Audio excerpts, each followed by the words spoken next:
Okay, hello everyone. Ang lecture ko ngayon, I'm going to discuss a very important term sa psychology of religion and spirituality na ang tawag spiritual reframing. For those of you who are very concerned, interest nyo ang mental health, dapat pakinggan nyo talaga tong lecture na to because as you will see, spiritual reframing, napaka laki ng contribution pala yan sa mental health. Basa lang ako ng passage from Romans chapter 12 verse 2, very popular. Do not be conformed to this world, or in some translations, patterns of the world, but be transformed by the renewal of your mind, that by testing you may discern what is the will of God, what is good and acceptable and perfect. So later on, we're gonna make sense of this in connection to this topic. Syempre, ang pinaka-highlight ng na words ko dito in this title are the words spiritual and mental health. Isa sa mga well-supported, matibay na framework in this area of research is matibay ang connection between spirituality and mental health. As in, ang dami-daming mga literature that support na kapag okay ang spirituality mo, healthy ang spirituality mo, mataas ang level ng spirituality mo, that is a very strong predictor of mental health. So kung mas maganda ang spirituality mo, malamang sa malamang, gaganda ang mental health mo. So in this lecture, ipapaliwanag natin kung bakit. Anong meron sa spirituality na nape-predict niya na magiging maganda yung mental health mo. Got that? So define muna natin spirituality. You go to the online dictionary ng APA. Ito ang definition. Important words are underlined. Sensitivity to things of the spirit or soul. So kapag sensitive ka, lagi mong iniisip yung mga bagay-bagay tungkol sa spirit or tungkol sa soul. Mga bagay na hindi nakikita, expression yun ng spirituality. Pero mas gusto ko tong second part. More specifically, sabi ng definition ng APA, the degree of your concern for God is your spirituality. So kung gaano kadalas, gaano ka-importante sa tingin mo ang mag-isip ng mga bagay-bagay tungkol kay Lord, tungkol sa Diyos, it expresses your spirituality. Halimbawa, iniisip mo kung ano kaya ginagawa ni Lord ngayon, or ano kaya ang plano ni Lord sa buhay mo ngayon, or ano ba yung mga kasalanan mo na dapat i-confess mo kay Lord, ano kaya yung sinasabi ni Lord sa'yo habang nagba-Bible study ka. Kapag ganun yung mga iniisip mo, yung awareness mo umiikot sa mga topics na yon, it's all about God. It's all about the Lord. You interpret things in your life in connection to God. Laging may kinalaman si Lord sa buhay mo, ibig sabihin, mataas yung spirituality mo. Okay, so some other authors who define spirituality, yan daw ang spirituality. Ano kaya ang purpose ni Lord sa buhay ko? Ang sabi ni Lord, hindi ako dapat ma-attach sa mundo. Paano ba ako hindi ma-attach sa mundo? That's why studies show that the higher your spirituality, mas mababa yung materialism mo. Mas hindi mo binavalue yung mga bagay-bagay sa mundo like mamahaling mga relo, hindi ka mahilig sa mga kotse, hindi ka mahilig sa mga bagong gamit. Instead, grateful ka na kung anong meron ka because you believe those things na meron ka, yung luma mong cellphone, luma mong sapatos, luma mong damit, bigay yan ni Lord. Okay? So, expression yun ng spirituality. What else? Lagi mo iniisip yung afterlife. Nasaan na kaya yung mga kaibigan mong pumanaw na? Ikaw kaya, saan ka mapupunta kapag pumanaw ka na? Are you going to be okay with God? Yung pangalan mo ba nakasulat sa Book of Life? Expression niya ng spirituality. Or, your relationship with God. Okay ba kami ni Lord? Meron ba akong mga unconfessed sin? Ano ba yung mga gusto kong sabihin kay Lord? Mamaya kapag nag-pray ako, yan. So yung mga sinasabi ko are all expressions of spirituality. And again, according to studies, the more na ganyan ka, the more na ine-express mo, yung spirituality mo, nagiging maganda pala yung outcome. Nagiging healthier yung mental health. Sabi nga dito, some researches, kapag lagi kang nag-express ng spirituality, you have better mental health, happiness, and life satisfaction. Related din yan sa thriving, you feel you belong, and you end up having better relationships. So, i-combine mo lahat yan, ano mangyayari? Gumaganda yung mental health. Bakit ka nga nagiging ganyan? Kasi nga, ina-express mo yung spirituality mo. Got that? Kaya yun ngayon yung magpapaliwanag kung bakit connected. Very positive yung relationship between spirituality going towards mental health. Okay, but then, kailangan pa rin nating malaman, no, anong meron sa spirituality na nagpapataas ng mental health. Kasi hindi naman pinapaliwanag ng mga studies na to eh. Right? Ang sinasabi lang ng studies, pag mataas ang spirituality mo, you become like that. Pero bakit nga? Anong meron doon sa spirituality? Sa Tagalog, anong mekanismo? Anong mechanism? Na kapag nag-express ka ng spirituality, ang ending mo, gumaganda ang mental health mo. Ang sagot ng research dyan, kasi raw ang spirituality, meron siyang tinatawag na buffer effect model. This is a very popular model in the area of spirituality. Ulitin ko, buffer effect model. Or in some pronunciation, ang tawag daw dito, buffer. Whatever you want, buffer or buffer, ako mas gusto ko yung buffer. No? So, ang sinasabi ng buffer effect model, yung spirituality, nagbibigay siya ng harang, hinaharangan niya yung negative effects ng psychological threats papunta sa well-being mo. Sabi nga dito sa slide, effects of threats to the psyche are lesser to those with high levels of spirituality. So bakit ang spirituality nakakasustain ng well-being? Kasi hinaharangan niya yung mga negative effects ng mga bagay-bagay sa mundo na magpapalagpak ng well-being mo. As you can see here on the screen niya, no? Yung spirituality, nagbibigay siya ng parang shield, ng protection. Kumbaga sa cellphone, binibigyan natin ng casing yung cellphone para kung bumagsak yung cellphone, hindi mababasag. Ganon din yung spirituality. Kapag nag-express ka ng high levels of spirituality, meron kang parang spiritual casing or psychological casing na poprotekta sa well-being mo against what? Certain psychological threats. Yung stress mo sa trabaho, problema mo sa pamilya, yung marami mong utang, or maybe yung physical problems mo, mga ano yan eh, mga threats yan sa mental health. Yung mga effects nun, hindi siya dediretso dito sa well-being mo kasi nga hinaharangan ng spirituality. Yan yung tinatawag na buffer effect model. That's the model that explains how spirituality sustains well-being. Okay, para mas malinaw, this is a good example that shows this model. Pwede nyo na lang to i-download, basahin nyo on your own, no? Tungkol ito sa isang study, pinag-aralan nila dito yung mga Amerikano na nabiktima ni Hurricane Katrina. According to this study, hindi lahat ng nabiktima ng Hurricane Katrina lumagpak ang mental health. Of course, as we know, yung Hurricane Katrina, matinding event yan. Marami dyan ang na-stress, marami dyan lumagpak ang mental health. Pero yun nga yung nire-reveal ng study, hindi lahat eh. Okay, so let's apply the buffer effect model. Bakit hindi lahat? According to this study, may mga tao na kahit biktima sila ng Hurricane Katrina, hindi masyado naapektuhan yung well-being nila. And when they observed, when they studied, sino yung mga ganong tao? Yung kahit may Hurricane Katrina, okay pa rin yung well-being nila, sila yung matataas ang level of spirituality. And the reverse is true. Those people na mababa ang spirituality, sila yung most likely nagkaroon ng negative effect sa well-being dahil sa epekto ng Hurricane Katrina. Sila yung na-depress, sila yung na-anxious, sila yung dumami ang diagnosis from DSM-5.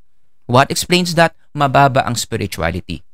Pero kung mataas ang spirituality mo, as in, close kayo ni Lord, okay kay Lord, you see things according to God's perspective, doon lumalabas yung buffer effect model. Basahin ko yung excerpt from their study para mas galing sa mga authors. Survivors who reported experiencing higher spiritual meaning, saan nanggaling yung spiritual meaning? Expression niya ng high levels of spirituality. Following the disaster, reported significantly less severe. Ulitin ko, less severe, hindi masyadong grabeng epekto, post-traumatic stress in response to resource loss. Hindi sila masyadong naapektuhan ng mga nawalang resources nila, nasira bahay nila, nawalan sila ng pangkabuhayan, nasira yung kotse nila, hindi ganun katindi yung epekto sa kanila.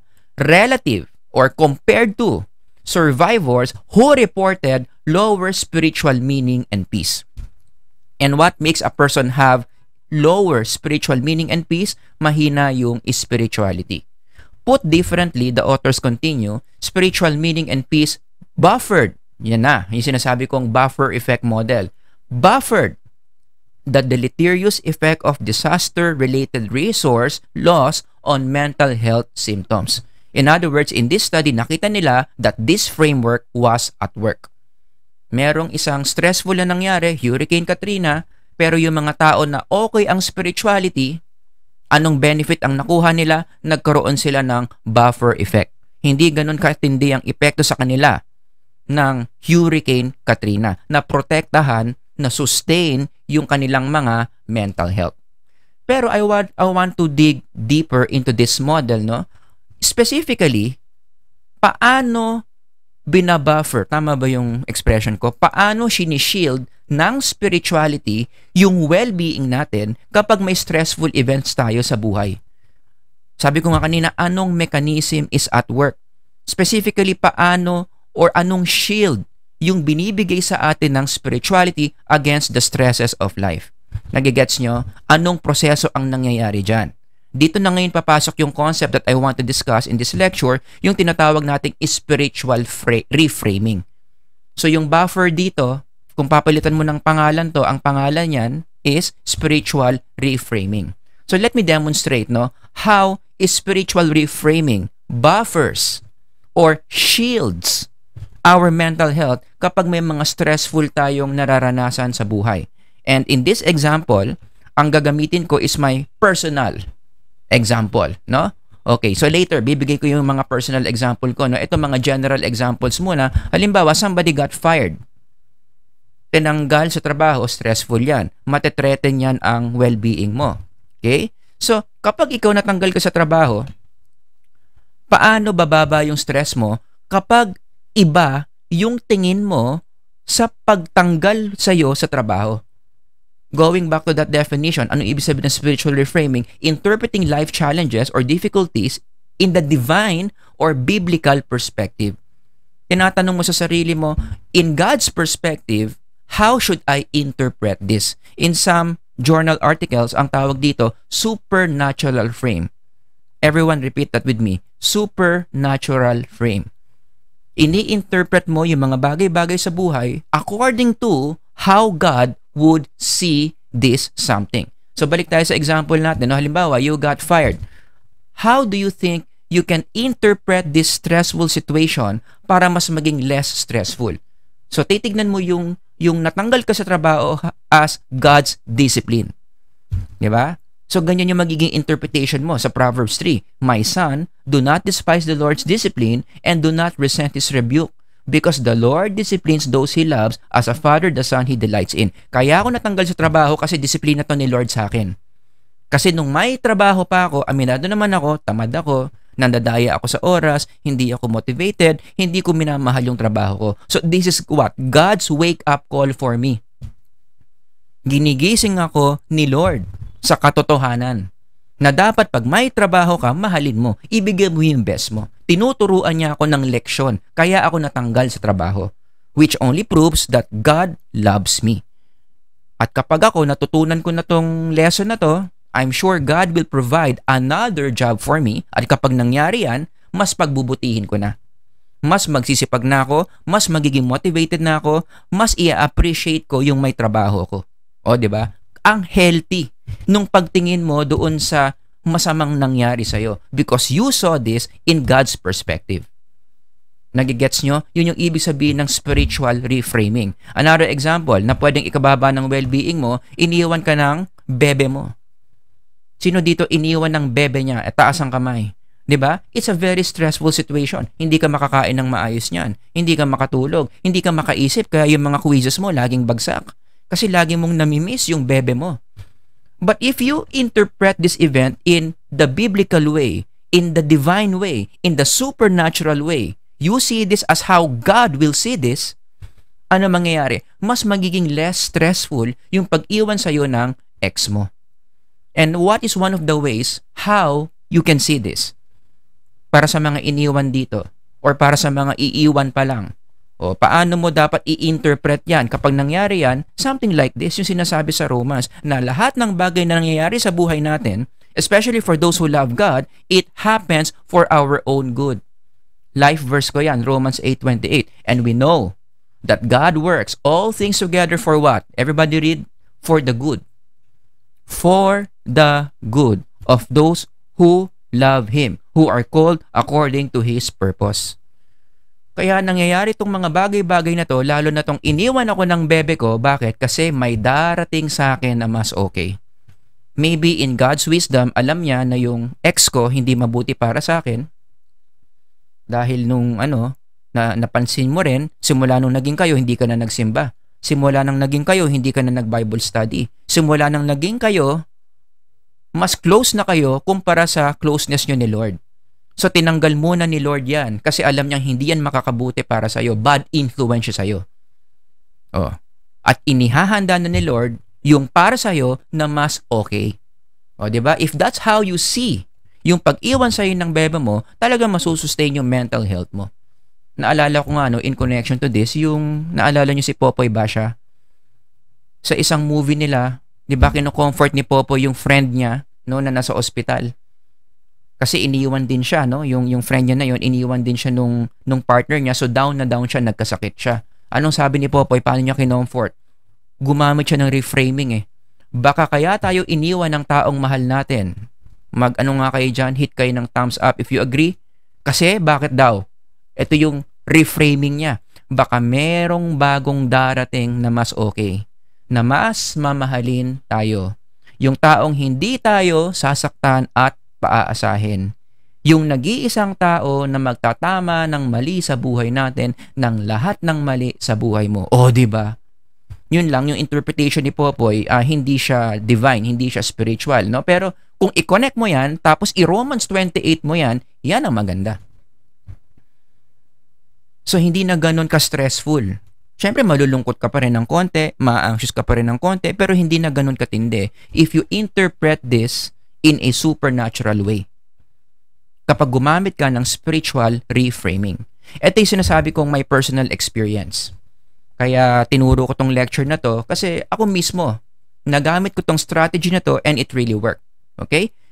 As a teacher, isa sa mga pinanggagalingan ng stress ko, isa sa mga threats sa mental health ko is when students give me negative feedbacks na alam kong talagang naiinis sila sa akin. No? As a teacher, kasi I put my soul into what I do.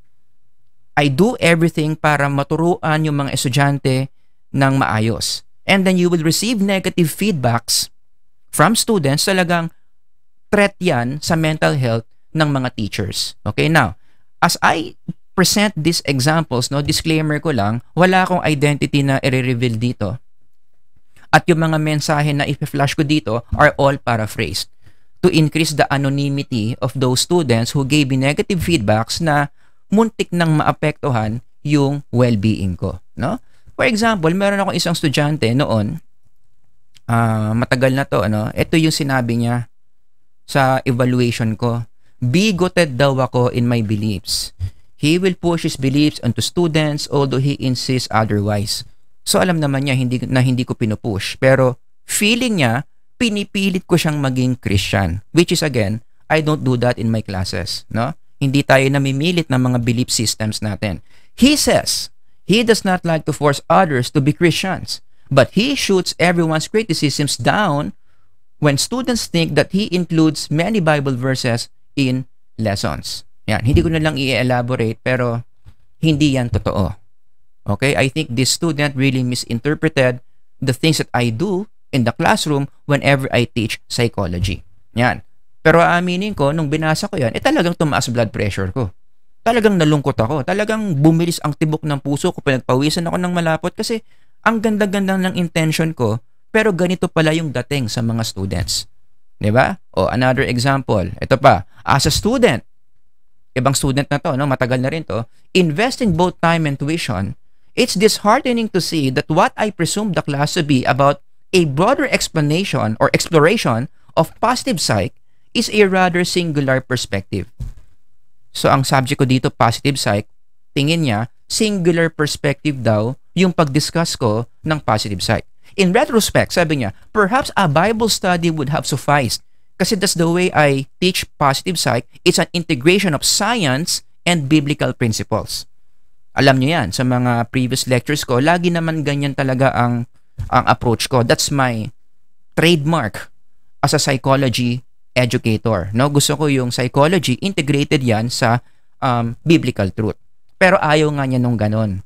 Feeling daw niya, meron kaming Bible study group. And I could have saved myself the financial commitment associated with your class. Which means sa Tagalog, sinayang ko lang ang bayad ko sa'yo. And then this student continues in the spirit of thoroughness. Acquaintances from various college departments, not exclusively psychology students, have reached out to me. So ito, sumbungan pala siya ng bayan. Marami rin palang ibang mga students ayaw sa akin. Ayaw sa approach ko. Interestingly, they shared similar sentiments, expressing their own reservation and dissatisfaction. Dissatisfaction with your course content. Not limited to positive psych. Hindi lang yung positive psych. Lahat ng mga subjects na tinuturo ko, ayaw pala nila yung ganong approach. It appears that these concerns are not isolated to just a few individuals. So parang ang sinasabi, ang lala mo na, Sir Howard. Parang ganon.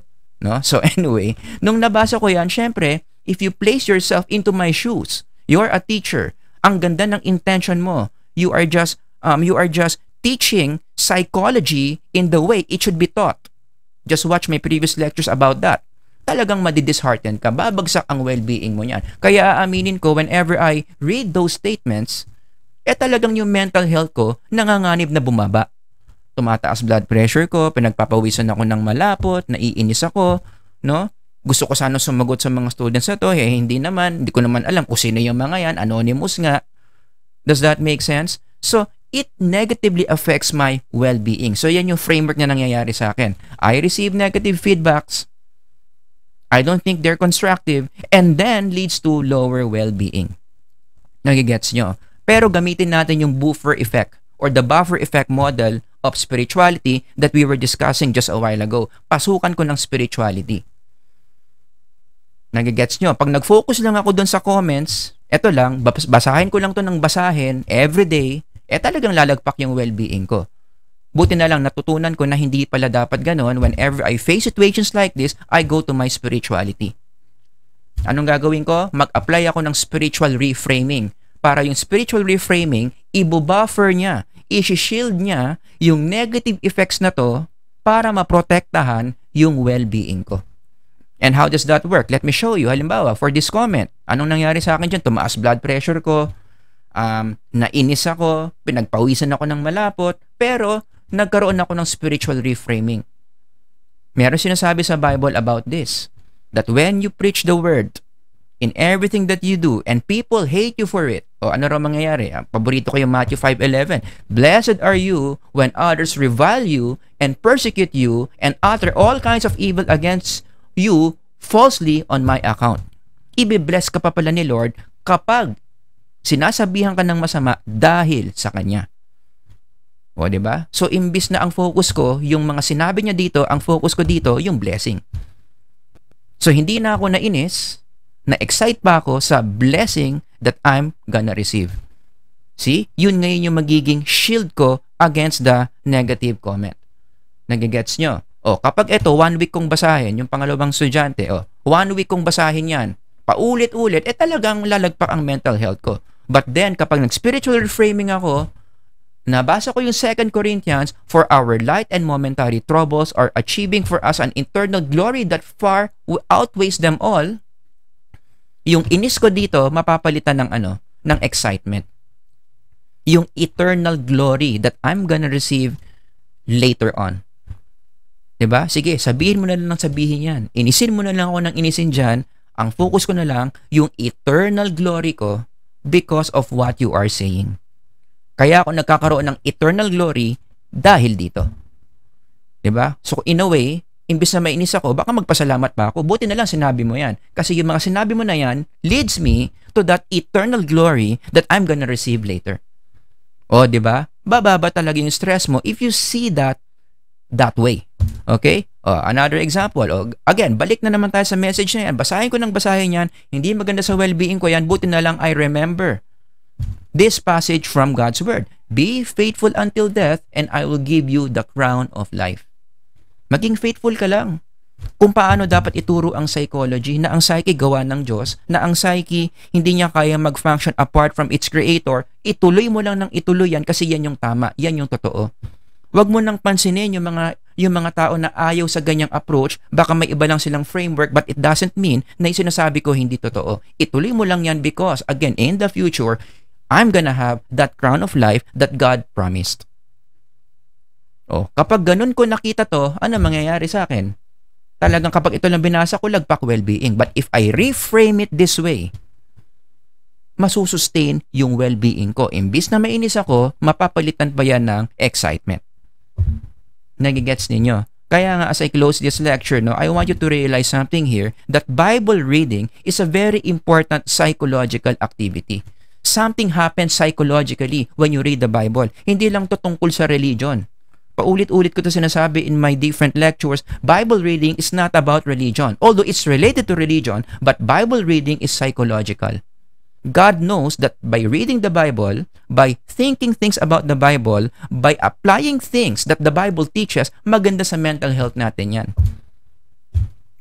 Specifically, the more you read the Bible, gumagaling ka sa spiritual reframing. You learn how to see life in God's perspective. Everybody say that, God's perspective.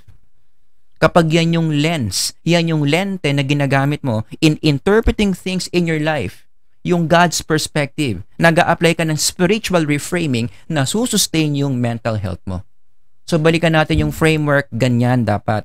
Kung papalitan mo yung spiritual reframing dito, ito yung nag-shield sa'yo against this stresses in life.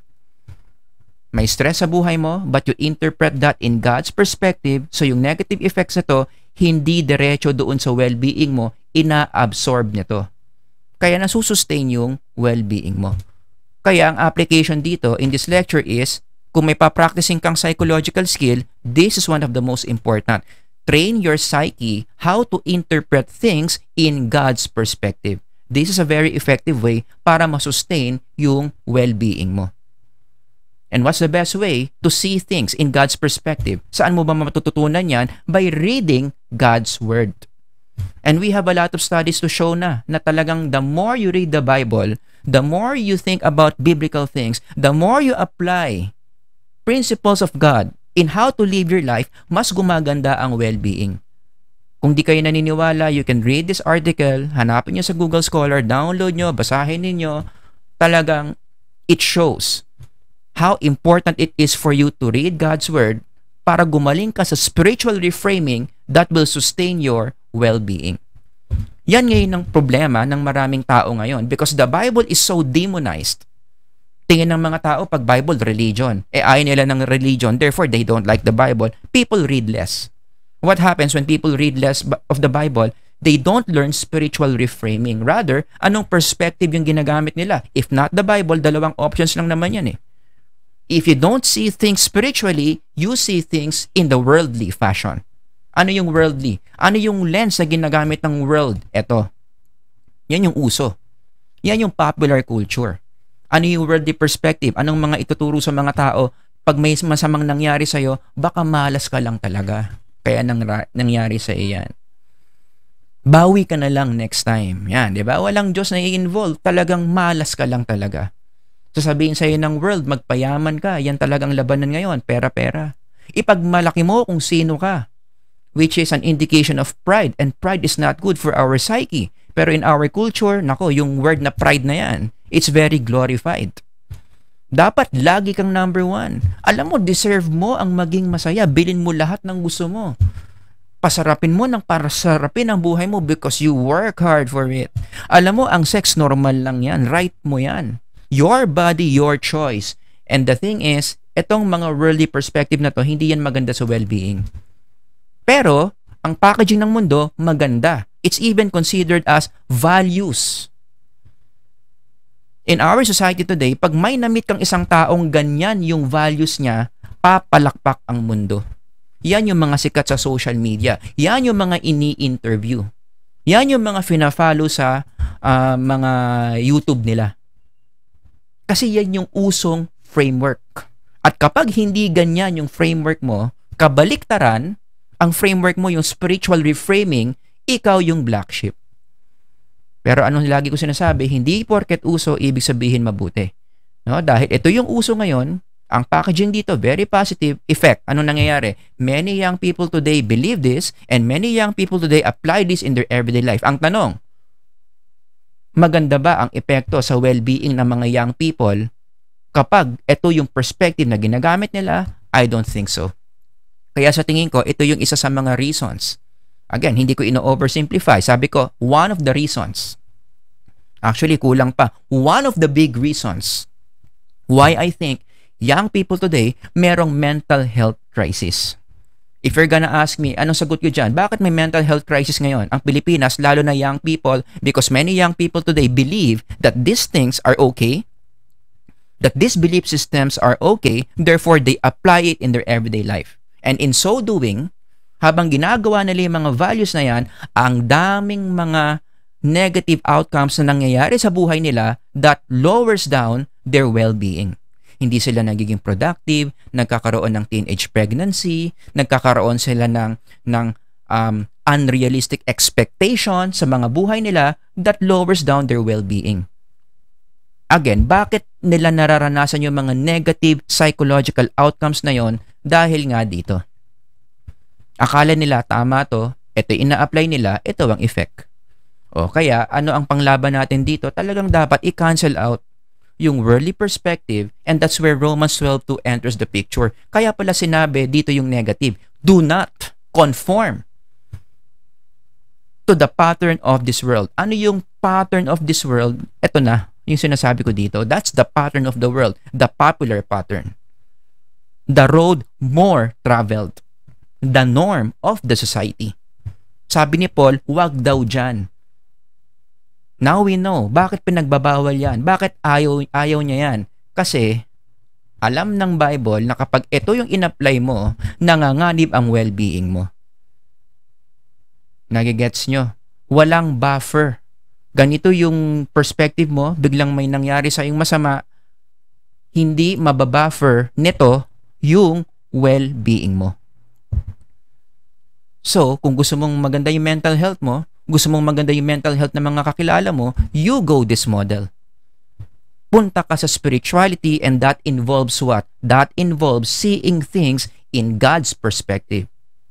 Using spiritual reframing. Diba? So, balikan natin, ano yung model na gusto nating ipaliwanag ngayon in this lecture? Bakit connected ang spirituality sa mental health? Mas okay ang spirituality mo, mas nasusustain ang mental health. Bakit? Now we know, pwede tayong mag-enter ng isang mediating variable. For those of you who do psychological research, pwede nyo itong i-confirm. Pwede nyo itong hanapan ng data. Tapos mag-mediation analysis kayo, this will be our model. Pag ang tao spiritual, gumaganda, gumagaling yung kanyang spiritual reframing, yung interpretation niya sa mga bagay-bagay sa buhay niya, very biblical.